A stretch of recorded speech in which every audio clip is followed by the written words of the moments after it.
Ever notice how someone drinks and suddenly becomes a different person? That embarrassing transformation everyone sees except them? Here's the thing. Alcohol doesn't create anything new. It just strips away the mask. Psychology calls it behavioral disinhibition. And according to social neuroscience research, our daily patterns reveal far more about our emotional and cognitive intelligence than we'd like to admit. In this video, I'm going to show you 6 behaviors, backed by real psychological studies, that expose low intelligence. Not IQ. I'm talking about actions that destroy your image, relationships, and opportunities. You see this every single day. Maybe you even do some of these things without realizing it. If you've got the guts to face the truth, keep watching. Behavior 1. Losing control when drinking. There's a moment at every party, every bar, every gathering where someone crosses the line. The voice gets louder, the jokes turn mean, the filter disappears completely, and everyone in the room feels it, that secondhand embarrassment that makes you want to look away. But here's what most people miss. Alcohol doesn't create a new personality. It reveals the one that's always been there, buried under social conditioning and fear of judgment. Neuroscience research from the University of Missouri shows that alcohol suppresses the prefrontal cortex, the part of your brain responsible for impulse control and decision-making. Translation? The real you comes out, raw and unfiltered. Now, some people drink and become funnier, more relaxed, more open. They know when to stop. They read the room. They maintain a thread of self-awareness even when tipsy. That's emotional intelligence at work. The ability to regulate yourself even when your biology is working against you. Others? They become aggressive, sloppy, inappropriate. They hit on people who clearly aren't interested. They pick fights over nothing. They cry about things that happened 5 years ago. They make everyone around them uncomfortable and won't remember half of it the next day. The pattern reveals something deeper than poor alcohol tolerance. It exposes a fundamental lack of self-regulation. People with low emotional intelligence struggle to manage their internal states when sober. Add alcohol to the mix, and that struggle becomes a spectacle. They can't moderate their intake because they can't read their own signals. They don't notice when they've had enough because self-awareness was never their strong suit to begin with. Psychology professor Roy Baumeister's research on self-control shows that people who consistently lose control in one area of life tend to struggle across the board. It's not compartmentalized. If you can't regulate your drinking, chances are you're also impulsive with money, relationships, and career decisions. The alcohol just makes it visible. And here's the brutal part. Everyone notices except you. Your friends see it. Your coworkers see it. That person you're trying to impress definitely sees it. They're making mental notes, adjusting how they view you, deciding whether you're someone they want in their inner circle. Meanwhile, you're convinced you were the life of the party. The smartest people I know have a simple rule. They stop before they need to. They don't wait until their speech slurs or their judgment fails. They maintain enough control to drive themselves home, to remember the conversations they had, to wake up without cringing at their phone. That's not being boring. That's being intelligent enough to know that your reputation is built in moments when your guard is down. But low intelligence shows up in the inability to learn from consequences. You make a fool of yourself at the office party. People distance themselves. You promise you'll never do it again. Then next month, same story, different location. The pattern repeats because the lesson never lands. You blame the alcohol instead of looking at what it revealed about you. Your brain is trying to tell you something. Listen. Behavior 2. Interrupting everyone non-stop. Watch how someone who just lost control at the bar behaves in normal conversation the next day. Notice anything? They probably can't let you finish a sentence either. Interrupting seems minor, a bad habit, something everyone does occasionally. But chronic interruption is a red flag that screams low cognitive and social intelligence. It's not just rude. It's a window into how someone's brain processes information and values other people. Research from Harvard Business School found that people who frequently interrupt score lower on tests measuring social cognition and empathy. Why? Because interrupting requires you to prioritize your own thoughts over someone else's. Every single time. It's a pattern of believing that what you have to say is more important than what they're currently saying. That's not confidence. That's cognitive rigidity. Think about what's actually happening in that moment. Someone is speaking. They're forming thoughts, choosing words, building toward a point. And you can't wait. You physically cannot hold your thought for 10 more seconds.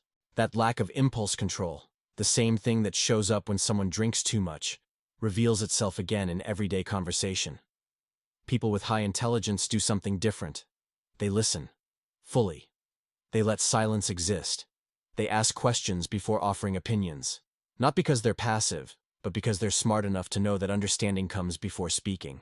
They've learned that the most valuable information often comes in the last sentence someone says, the one you miss if you interrupt. But the chronic interrupter never gets there.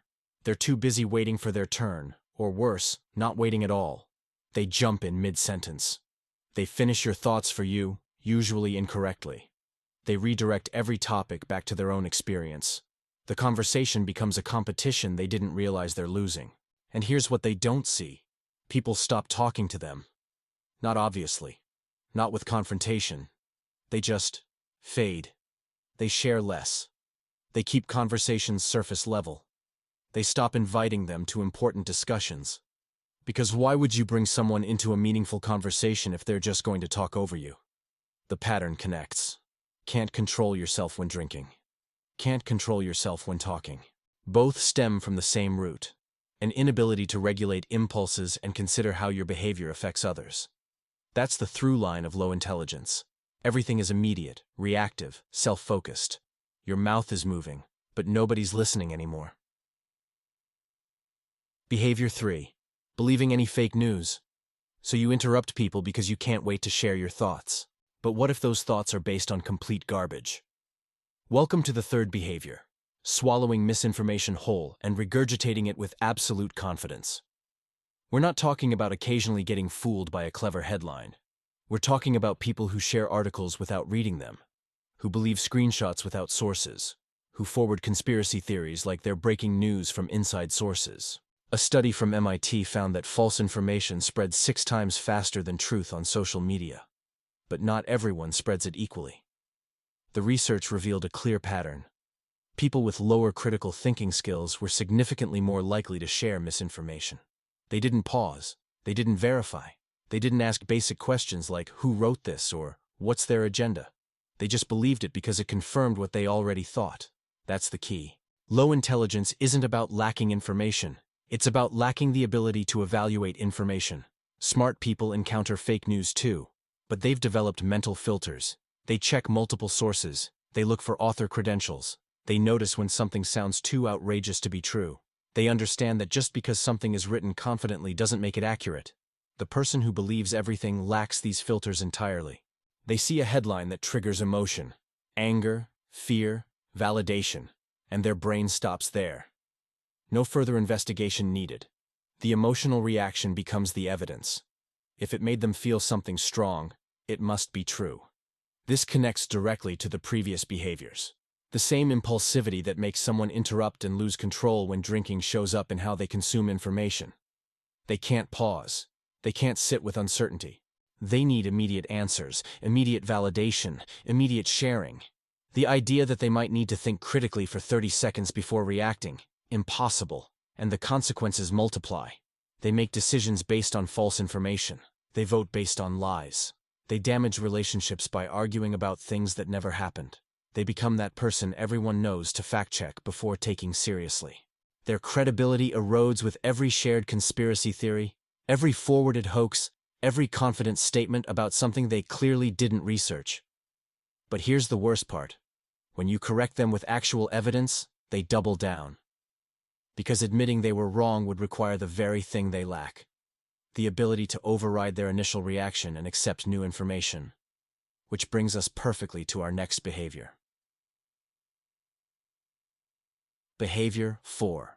Never admitting a single mistake. You just shared fake news.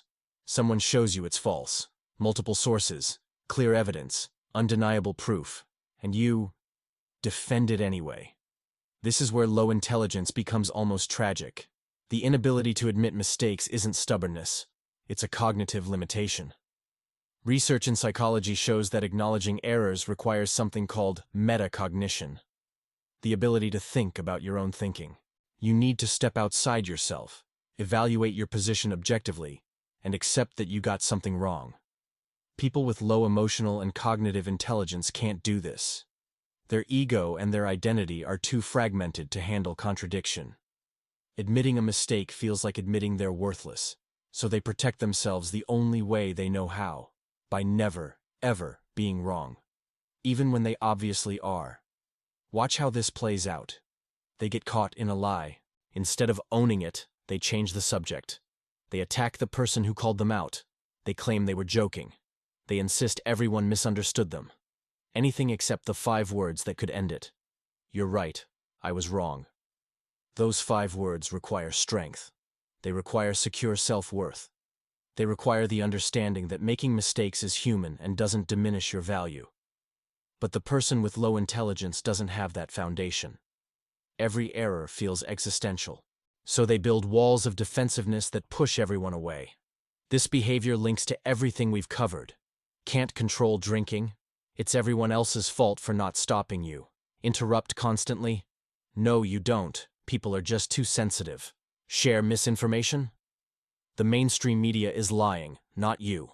The pattern is clear. External blame, zero accountability, permanent victimhood. And relationships crumble under this weight. Because nobody wants to be close to someone who can never apologize, who turns every minor disagreement into a battle, who would rather burn a friendship than admit they forgot something or said something hurtful. The emotional cost of being around them becomes too high. Smart people apologize quickly and move on. They know that admitting fault actually increases respect. It shows maturity, self-awareness, strength. But the person who never admits mistakes doesn't see it that way. They're too busy protecting an ego that's already shattered, held together by denial and deflection. And the saddest part? They think they're winning these arguments. They think their refusal to back down makes them strong. Meanwhile, everyone around them is exhausted, distancing themselves, waiting for the next explosion. Which is exactly what our next behavior is about. Behavior 5. Turning everything into personal drama. Someone who never admits mistakes has to do something with all that internal tension. It doesn't just disappear. It festers, it builds, and eventually it explodes into drama. This is the person who makes every situation about them. Your promotion at work? They feel attacked. Your friend's wedding? They're upset they weren't asked to give a speech. A casual comment about traffic? Suddenly it's a referendum on their entire life choices. They have a supernatural ability to find personal offense in the most neutral situations. Psychologists call this an external locus of control, combined with high neuroticism. Translation: they believe everything that happens around them is somehow directed at them, and they have intense emotional reactions to these perceived attacks. It's exhausting to witness, and even more exhausting to be around. The drama serves a purpose, though. It keeps them at the center of attention. It forces people to manage their emotions. It creates chaos that distracts from their own failures and flaws. Because if everyone is dealing with their latest meltdown, nobody's noticing the pattern of behaviors we've been discussing. Think about how this connects. They lost control drinking and embarrassed themselves. Instead of owning it, they create drama about how people are judging them unfairly. They interrupted someone in a meeting. Instead of apologizing, they complain that nobody listens to them anyway. They shared fake news and got corrected. Instead of accepting it, they claim everyone is attacking their intelligence. The drama is a shield, but it's a transparent one. Research from the University of California found that people who frequently create interpersonal drama score lower on emotional regulation and higher on manipulative behaviors. They've learned that emotional chaos gives them power. People will appease them, walk on eggshells, give in just to keep the peace. It's not intelligence. It's a survival strategy that worked once and became their only tool. But smart people see through it immediately. They recognize the pattern. Manufactured crisis, emotional manipulation, demand for attention and validation, temporary calm, repeat. They don't engage, they don't feed it. They quietly remove themselves from the blast radius. And the drama creator? They never understand why people keep leaving. They blame everyone else for being cold, unsupportive, fake. The possibility that they're the common denominator in all these failed relationships never crosses their mind. Because that would require the self-awareness we've already established they don't have. The tragedy is that underneath all the drama is usually someone desperate for connection, but their low emotional intelligence gives them only one way to get attention: chaos. So they create it, over and over, pushing away the very thing they're reaching for. Which brings us to the final behavior, the one that cements everything we've discussed into a permanent loop. Behavior 6. Ignoring advice and repeating failures. Here's the ultimate marker of low intelligence: watching someone make the same mistake for the 10th time, while insisting they've got it figured out now. You've seen it. Maybe you've lived it. The person who keeps dating the same toxic personality type. The one who gets fired from every job for the same reason. The friend who asks for advice, nods along, then does exactly what they were going to do anyway. They're stuck in a loop, and they can't see the pattern even when you draw them a map. Einstein supposedly said insanity is doing the same thing over and over and expecting different results. But it's not insanity, it's the natural outcome of low cognitive flexibility. Research in neuroplasticity shows that learning from mistakes requires the brain to create new neural pathways. You have to override existing patterns. That takes effort, self-awareness, and the ability to see yourself objectively. Everything we've covered has been building to this moment. The drinking, the interrupting, the believing fake news, the refusing to admit mistakes, the creating drama. All of it happens on repeat because the person lacks the fundamental ability to learn and adapt. Think about how these behaviors reinforce each other. They embarrass themselves while drunk, but can't admit it was their fault, so they keep drinking the same way. They push people away by interrupting, but turn it into drama about being misunderstood, so they never change the behavior. They share misinformation, double down when corrected, then wonder why people don't take them seriously, and blame everyone except themselves. The loop is self-sustaining. Each behavior protects the others. The lack of self-awareness that prevents them from seeing their mistakes is the same lack of awareness that stops them from accepting advice. They're trapped in a prison of their own cognitive limitations, and they've convinced themselves it's everyone else who's locked up. Smart people do something different. They look for patterns. When the same bad thing keeps happening, they don't blame luck or other people. They examine their own behavior. They ask hard questions. What am I doing that contributes to this? What can I control? What needs to change? That level of self-reflection is uncomfortable. It's painful. It requires admitting that you've been wrong, maybe for years. But it's the only path to growth. The person with high intelligence embraces that discomfort because they understand it's temporary. The person with low intelligence avoids it at all costs, choosing the permanent discomfort of repeated failure instead. And here's the final kicker. They often had good people trying to help them. Friends, family, mentors, colleagues, people who cared enough to offer honest feedback. But advice requires humility to receive. It requires believing that someone else might see something you're missing. It requires being wrong, learning, adjusting. All the things we've established they can't do, so they ignore the advice. They repeat the mistakes. They blame circumstances, other people, bad luck, the universe. Anything except looking in the mirror and acknowledging the simple, brutal truth. They're the common factor in all their failures. The behaviors we've discussed aren't separate problems. They're symptoms of the same core issue, a fundamental inability to regulate emotions, think critically, and learn from experience. That's what low intelligence looks like in daily life. Not a number on a test, not a lack of education, but a pattern of choices that destroy opportunities and relationships, while the person remains completely oblivious to their role in the destruction. The question is, do you recognize these patterns in yourself? Because awareness is the first step. And if you made it to the end of this video, you're already ahead of the people who need it most. They stopped watching after the first behavior.